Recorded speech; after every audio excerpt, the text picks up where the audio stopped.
অক্ষরের দিনের মানুষ হইলো কোনো কিছুরে উল্টা মানে বার করার লেগে তারা ব্যস্ত থাকে। এইদিকে মনটা না দিয়া যদি মানুষ একটু নিজের কাজের প্রতি একটু মন দিত তাইলে মনে হয় অনেক ভালো হইলো নেই। সারাক্ষণ শুধু পরচর্চা পরনিন্দা। আর ভাই এখন মানুষে ফেসবুকটারে কি মনে করে নিজে বুঝি না। ফেসবুকে আইয়া ঝগড়া মারামারি হেন তেন ট্রোল করা এইসব কি ভাই। ফেসবুকটারে ভালো দিকে ইউজ করো, অবশ্যই ভালোই হইব। তো আর আজকালকে ভাই কেউ কিছু কইতেও ডর লাগে, কারণ মানুষ তো উল্টা মানে বার করতে ব্যস্ত থাকে সবসময়ই।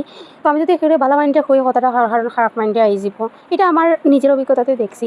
মানুষের যত ভালো করছি তত মানুষে উল্টা বাস দিছে। তো যাই হোক, আর ভালো করতে চাই না। কে ভালো কে খারাপ কে আপন কে পর এটা সময়ই বোঝা যায় ভাই। সময় একটু সময়ের অপেক্ষা। যখন মানুষের স্বার্থ তাগাত করবো তখন ঠিকই আসল রূপ হারিয়ে আইব মানুষের। মুখের কথা রক্ত সম্পর্কই তারা ফ্যামিলি বা আপনজন হইয়া যায় না, এটা সময়ই বোঝা যায় কে আপনজন আর কে ফ্যামিলি। তো যাই হোক, এই ছোটোর থেকে যে বড়ো হয়েছি অনেক কিছু দেখছি শিখছি বুঝছি। আর একটা মেকআপ প্রফেশনে আইয়া এটার মধ্যেও বুঝছি অনেক কিছু।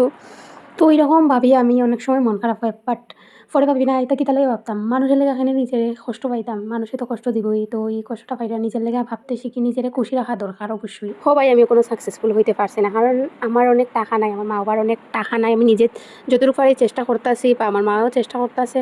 তো দেখা যাক কবে কি হয়।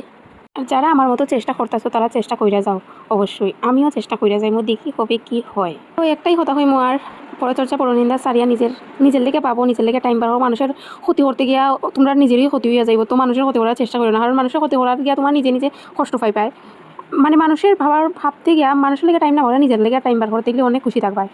যাই হোক, আজকে আমি অনেক কিছু হইয়া লাইছি, আর কেউ যদি খারাপ হয়ে থাকো তাইলে আমার ক্ষমা হইয়া দিও। আর যদি ভুল হয় আমার অবশ্যই কমেন্টে হইয়া যায় আমার কোন কথাটা ভুল হয়েছে।